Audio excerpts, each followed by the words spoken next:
जय हिंद दोस्तों, नमस्कार दोस्तों। मैं रवि प्रताप सिंह एक बार फिर आया हूं आपके सामने संसार के भूगोल की क्लास लेकर। और आज हम पढ़ने वाले हैं अंतर्जात बल। मेरे दोस्तों, अंतर्जात बल क्या होते हैं इनको जानने वाले हैं। उससे पहले मैं आगे बढ़ूं, मैं आपसे कुछ कहना चाहता हूं। मत कर परवाह उनकी जो लोग देते हैं ताना, मत कर परवाह उनकी जो लोग देते हैं ताना, झुका देना उनका सर, झुका देना उनका सर जब आए तेरा जमाना।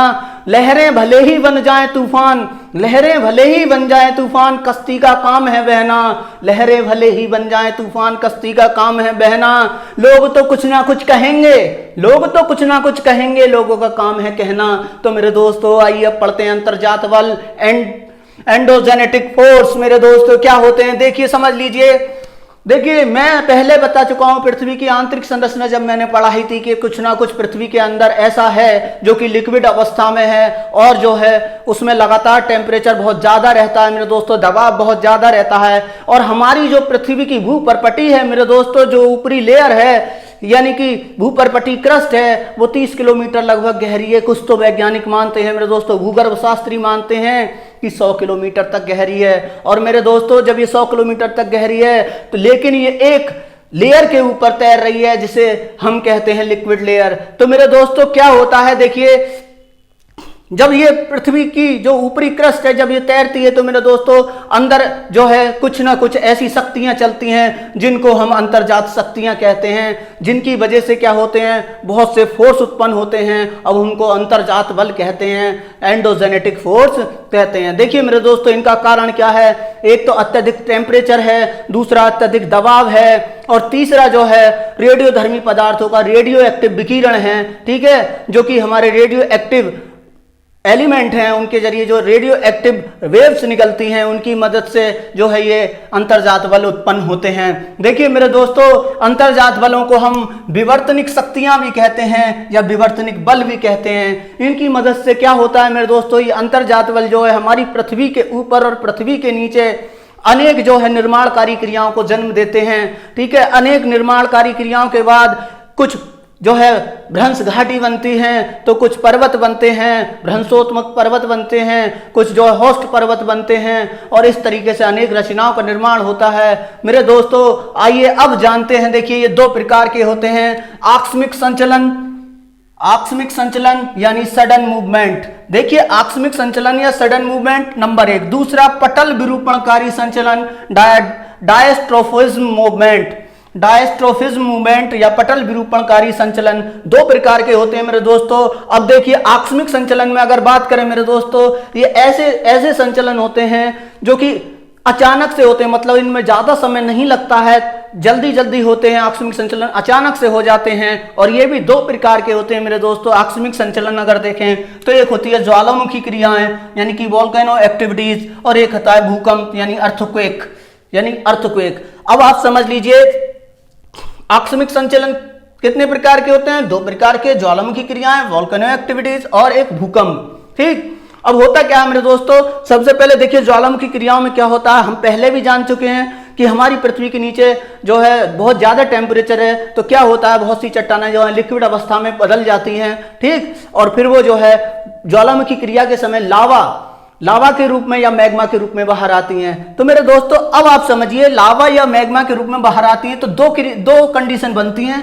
अगर लावा पृथ्वी की ऊपरी सतह पर आना चाहता है लेकिन आ नहीं पाता, पृथ्वी की सतह के नीचे ही रह जाता है, ठीक, तो एक कंडीशन तो वे बनती है, और एक कंडीशन वह बनती है मेरे दोस्तों जब लावा या मैग्मा पृथ्वी की सतह के बाहर आ जाता है। अब समझिए अगर अंदर रह जाता है तो मैं पहले भी बता चुका हूं, चट्टानों में बता चुका हूं कि जब वो अंदर रह जाता है और अंदर धीरे धीरे जमता है, जब धीरे धीरे जमता है क्योंकि वहां पर टेम्परेचर ज्यादा है और ज्यादा टेम्परेचर है तो धीरे धीरे जमेगा, जहां टेम्परेचर कम होगा वहां तेजी से जमेगा लावा या मैग्मा।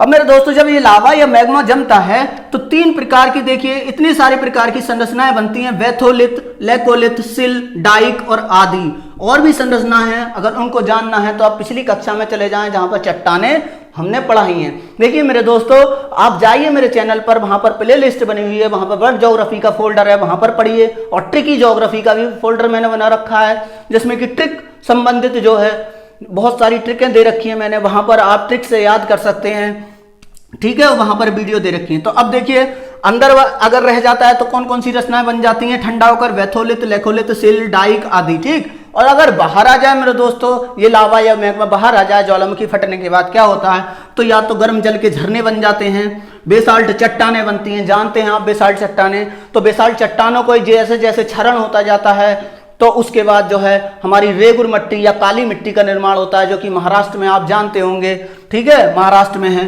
अब देखिए गैस गीजर, और गैस गीजर का निर्माण होता है, ठीक। अब देखिए ये तो हो गई हमारी आकस्मिक संचलन में ज्वालामुखी क्रियाएं। अब आता है भूकंप। होता क्या है मेरे दोस्तों, देखिए भूकंप या अर्थक्वेक होता क्या है, देखिए अचानक से कभी कभी होता है कि हमारी जो ऊपर की क्रस्ट है, हमारे क्रस्ट की ऊपरी लेयर जो है जिसपे हम रहते हैं, ठीक, वो अचानक से जो है या क्रस्ट धीरे धीरे या बहुत तेजी से अचानक से कंपन करना शुरू कर देती है, तो इसी को हम भूकंप या फिर अर्थक्वेक बोलते हैं। देखिए होता क्या है, ये जो चट्टानें हैं लचीलेपन के कारण मेरे दोस्तों या गुरुत्वाकर्षण की स्थिति में अचानक से क्षणिक अव्यवस्था हो जाए, कुछ देर के लिए अव्यवस्था उत्पन्न हो जाए। अनेक कारण होते हैं भूकंप के। जब हम भूकंप को, अर्थक्वेक को डिटेल में पढ़ेंगे तो जानेंगे आगे कि आखिर भूकंप के क्या क्या कारण होते हैं, कैसे कैसे उत्पन्न होते हैं। तो देखिए अभी केवल इतना जान लीजिए, जो हमारी चट्टानें हैं, ठीक, वो एक के ऊपर एक चढ़ जाएं या एक दूसरे से दूर हट जाएं, ठीक, या फिर प्लेटें, आगे जब आप पढ़ेंगे प्लेट विवर्तनिक सिद्धांत तो उसमें जानेंगे कि कितने प्रकार की प्लेटें हैं हमारी पृथ्वी पर, और वो आपस में जो है एक दूसरे से दूर भी जाती हैं और एक दूसरे से टकराती भी हैं।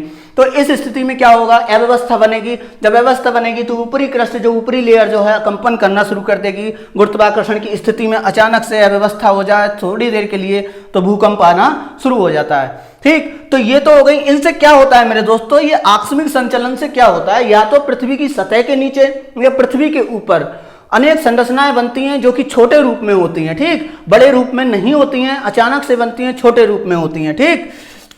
अब देखिए होता क्या है, स्थल आकृतियों के निर्माण में ये महत्वपूर्ण योगदान देती है ये भी, लेकिन अगर हम देखें तो दीर्घकालिक संचलन महत्वपूर्ण होता है इससे ज्यादा। आकस्मिक संचलन से दीर्घकालिक संचलन ज्यादा महत्वपूर्ण होता है। उनसे हमारे जो है महाद्वीप बनते हैं, अनेक प्रकार की संरचनाएं बनती हैं, ठीक। तो अब आइए देखिए आकस्मिक संचलन से क्या होता है, दीर्घकालिक संचलन ज्यादा महत्वपूर्ण होता है। तो मेरे दोस्तों दीर्घकालीन संचलन या पटल विरूपण बल को हम पढ़ने वाले हैं। पटल विरूपणकारी संचलन या दीर्घकालिक संचलन या पटल विरूपण बल को हम पढ़ने वाले हैं। तो आइए दोस्तों पढ़ते हैं पटल विरूपण बल।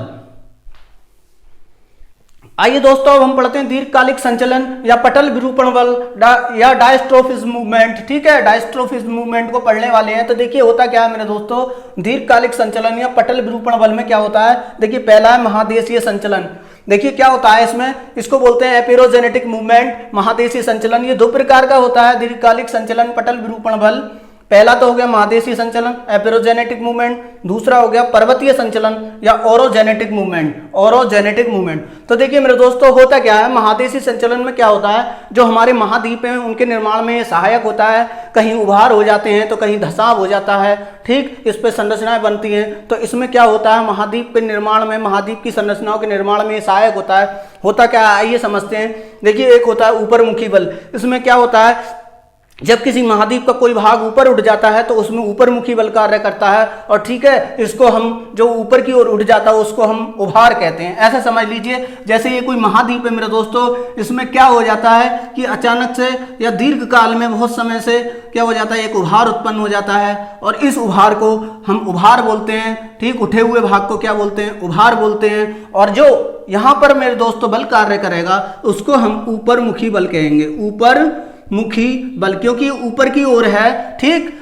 तो अपवर्ड फोर्स बोलेंगे इसको। और एक होता है अधोमुखी डाउनवर्ड फोर्स। इसमें क्या होता है, देखिए मेरे दोस्तों, जब कभी किसी महाद्वीप में या स्थलीय भाग में धसाव हो जाए, ठीक, तो वहां पर कौन सा बल कार्य करता है, वहां पर बल कार्य करता है अधोमुखी या डाउनवर्ड फोर्स, या डाउनवर्ड फोर्स। इसमें क्या होता है मेरे दोस्तों, आइए समझते हैं। देखिए मान लीजिए ये क्या है, एक महाद्वीप की कोई महाद्वीप है या कोई स्थलीय जो है स्थल है मान लीजिए, ठीक। अब क्या हुआ मेरे दोस्तों, इसमें धसाव हो गया, नीचे की ओर जमीन धस गई, ठीक। तो इस प्रकार जो संरचना बनेगी उसको हम बोलेंगे धसाव, या इस क्रिया को बोलेंगे अवतलन। क्या कहेंगे इस क्रिया को, अवतलन। और यहाँ पर जो बल काम करेगा वो वाला बल होगा अधोमुखी बल या डाउनवर्ड फोर्स। कौन सा बल होगा, अधोमुखी बल या डाउनवर्ड फोर्स, ठीक। अब हम समझते हैं मेरे दोस्तों, ये तो हो गया अधोमुखी बल या डाउनवर्ड फोर्स, इसको हम धसाव बोलेंगे, अवतलन बोलेंगे। अब देखिए पर्वतीय संचलन में क्या होता है, ओरोजेनेटिक मूवमेंट क्या होता है मेरे दोस्तों। देखिए ऐसा होता है, जो महाद्वीप है या पृथ्वी की संरचना नीचे क्या होता है, क्षैतिज रूप में बल कार्य करते हैं। क्षैतिज मतलब इस तरीके से, ऐसे समझ लीजिए इस तरीके से बल कार्य करते हैं, ठीक। इधर करेंगे, इधर करेंगे, या इधर करेंगे, इधर करेंगे, इस तरीके से क्षैतिज रूप में बल कार्य करेंगे, ना कि ऊर्ध्वाधर ऊपर नीचे, ठीक। तो इसमें क्या होता है मेरे दोस्तों, अनेक रचनाओं का निर्माण होता है पृथ्वी की सतह पर, यानी ऊपरी सतह पर अनेक रचनाओं का निर्माण होता है। इसमें क्या होता है, देखिए अगर विपरीत दिशाओं में बल लग रहे हैं, ऐसे समझ लीजिए अगर विपरीत दिशाओं में बल लग रहे हैं, मान लीजिए क्या है, महाद्वीप है, ठीक, महाद्वीप है या कोई स्थलीय जगह है। अब वहां पर क्या हुआ कि विपरीत दिशाओं में बल लगना शुरू हो गए, एक इधर को लग रहा है और एक इधर को लग रहा है, ठीक, इस तरीके से। तो अब क्या होगा, यहां पर क्या होगा मेरे दोस्तों, तनाव उत्पन्न हो जाएगा।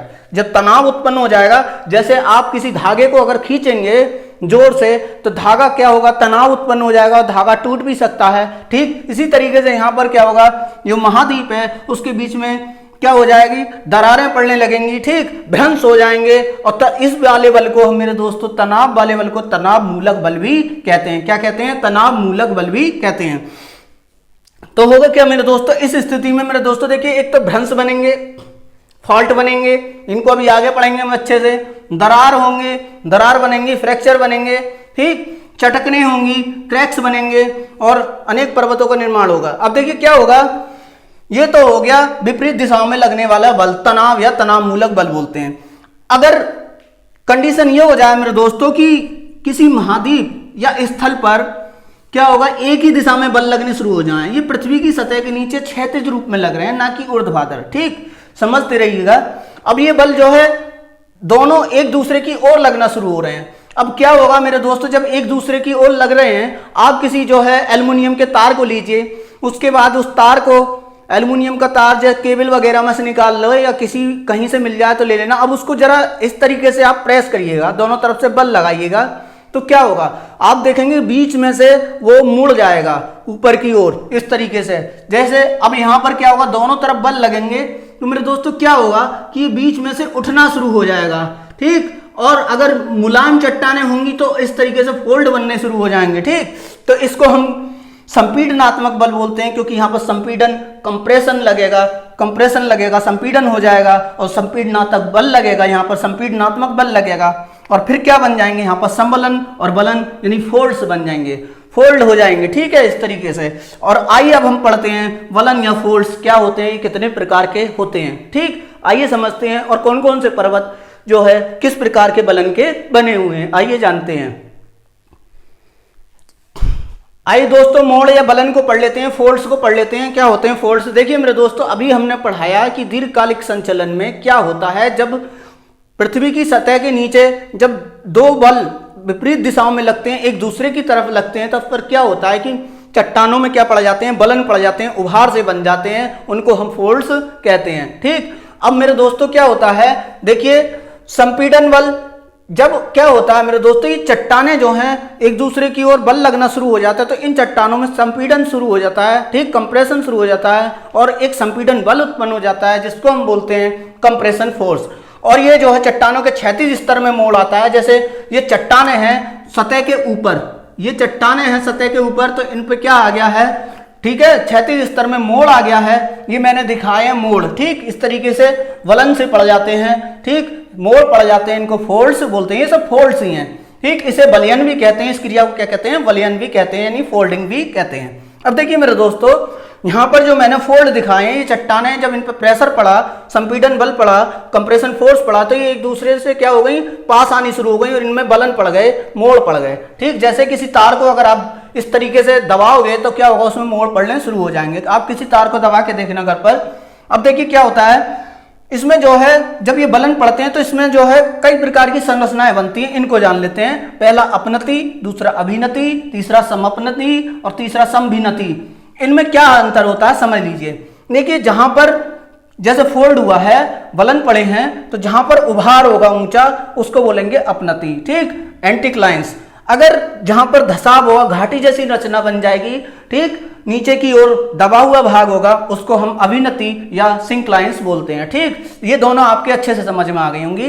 अब इनको समझ लीजिए, समअपनति क्या होते हैं। समअपनति में क्या होता है मेरे दोस्तों, ऐसी अपनति, एक ऐसी अपनति मतलब ऐसा उभार, ऐसी अपनति जिसमें बहुत सी छोटी छोटी अपनति और अभिनति बन जाएं।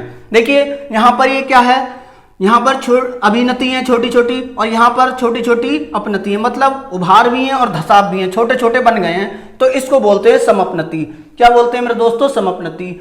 ऐसी अभिनति, ऐसी अपनति मतलब ऐसी अपनति एंटिक्लाइंस जिसमें बहुत सी अपनति और अभिनति हो छोटी छोटी, उसको हम समअपनति या एंटिक्लिनोरियम बोलते हैं। ठीक, अब देखिए मेरे दोस्तों समअभिनति क्या होता है। समअभिनति में क्या होता है मेरे दोस्तों, ये धसाव है, लेकिन इसमें क्या होगा, ऐसा धसाव, ठीक, ऐसा अभिनति जिसमें बहुत से छोटे छोटे अपनति और अभिनति हो। ऐसा अभिनति जिसमें छोटे छोटे अपनति और अभिनति हो, वहां पर समअभिनति कहलाता है। देखिए जैसे ये छोटे छोटे उभार हैं, दिख रहे होंगे, ये मैंने निशान लगा रखे हैं, ये उभार हैं और ये क्या है, धसाव है।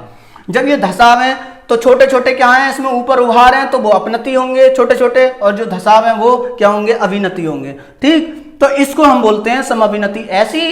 ऐसी अभिनति जिसमें बहुत से छोटे छोटे अपनति और अभिनति हो, उनको हम समभिनति कहते हैं। अब देखिए मेरे दोस्तों, आगे हम पढ़ने वाले हैं बलन या मोड़ या बलन के प्रकार, और ठीक है कौन कौन से पर्वत हैं, कौन कौन से प्रकार के बलन में आते हैं, और ठीक है इसको जानते हैं।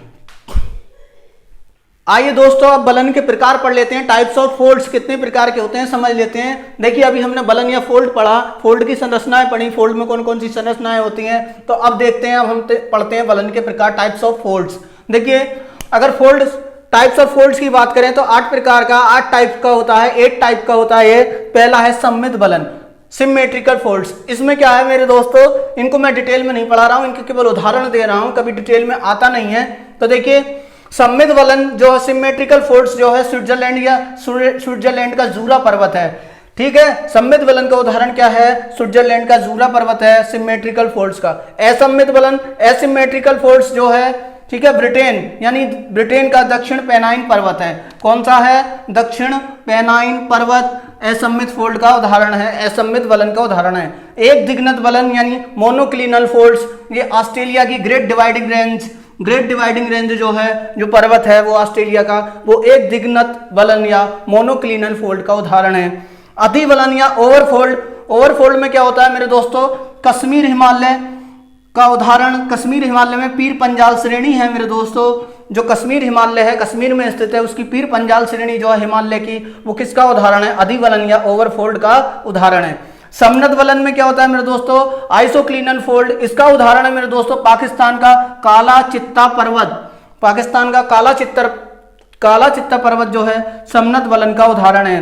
परिबलन का रिकम्बेंट का उदाहरण है मेरे दोस्तों ब्रिटेन का कैरिक कैसल पर्वत। देखिए ब्रिटेन के 2 पर्वत, दक्षिण पेनाइन पर्वत किसका उदाहरण था, असममित बलन का, और जो है ब्रिटेन का कैरिक कैसल पर्वत किसका उदाहरण है, परिबलन का, रिकम्बेंट का। ठीक, अब देखिए अधिक्षिप्त या प्रतिबलन, ओवरथ्रस्ट या बेराटायरमेंट फोल्ड, इसमें देखिए अधिक्षिप्त या प्रतिबलन का कोई उदाहरण नहीं है, और पंखाकार बलन फैन फोल्ड का भी कोई उदाहरण नहीं है जो दे रखा हो किताबों में। तो आइए मेरे दोस्तों अब हम इस क्लास को यहीं समाप्त करते हैं, और हम अगली क्लास में पढ़ेंगे भ्रंश क्या होते हैं, भ्रंश घाटी क्या होती है, ठीक है, और मेरे दोस्तों भ्रंशोत पर्वत क्या होते हैं, होस्ट पर्वत क्या होते हैं, इन सबको जानेंगे अगली क्लास में। तो बने रहिए मेरे साथ, ठीक है। ये अंतर्जात बल के अंतर्गत दूसरी क्लास होगी अब जो होने वाली है, ये पहली क्लास है।